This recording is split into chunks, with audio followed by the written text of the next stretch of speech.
જે સ્થિતપ્રજ્ઞ વ્યક્તિ જે છે એને કામ અને ક્રોધ ઉપર વિજય પ્રાપ્ત કર્યો છે.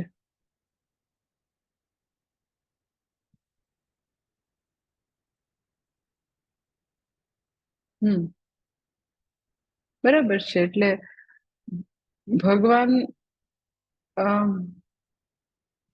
બીજા અધ્યાયમાં સ્થિતપ્રજ્ઞની વાત કરે કે પછી ભક્તના લક્ષણની વાત કરે, જ્યારે બી જ્ઞાનનિષ્ઠની વાત કરે તો લગભગ બધે આ તો આવશે જ કે પોતે પોતાના કામ ક્રોધ ઉપર વિજય પ્રાપ્ત કરેલો છે. તો બરાબર છે, કામ ક્રોધ ઉપર વિજય પ્રાપ્ત કરે તો જ એ જ્ઞાની છે. કામના ઉપર વિજય એટલા માટે છે કારણ કે જે પહેલો શ્લોક છે ને, આત્મની એવ આત્મના તુષ્ટ સન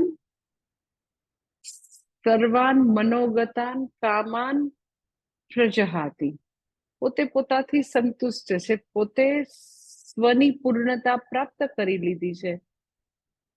તો હવે સ્વથી બહારની દુનિયામાં કોઈ વસ્તુથી સંતુષ્ટ થઈ જાય એવું નથી થવાનું. એનો કામના શેની હોય, ઈચ્છા શેની હોય? તો કે બધા લોકોને ખુદથી બહાર કોઈક વસ્તુની કામના હોય.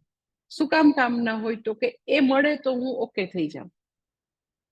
પણ સ્થિતપ્રજ્ઞ અથવા તો જ્ઞાનનિષ્ઠ વ્યક્તિ કોણ છે? તો કે આત્મની એવ આત્મના તુષ્ટ, પોતે પોતાથી સંતુષ્ટ છે. એટલે સ્વનું સુખ જેને પ્રાપ્ત થયું છે તો બાહ્ય વસ્તુઓની કઈ ઈચ્છા નથી, એટલે એના જીવનમાંથી કામના જતી રહી છે. જ્યારે કામના ન હોય તો ક્રોધ પણ ન હોય, કારણ કે કામનાની આડે કોઈ વિઘ્ન આવે તો એ જ કામના નવો વેશભૂષા ધારણ કરીને ક્રોધ રૂપે આવે. એટલે ક્રોધ ત્યારે જ આવે કે જ્યારે કામના પરિપૂર્ણ ન થાય. તો આત્મની એવ આત્મના તુષ્ટ સન બધી સર્વાન કામાન પ્રજહાતિ, અને ક્રોધ પણ એટલા માટે નથી. એ જ વ્યક્તિ જ્ઞાનનિષ્ઠ કે સ્થિતપ્રજ્ઞ છે કે જેના જીવનમાંથી કામ ક્રોધ ચાલ્યા જાય.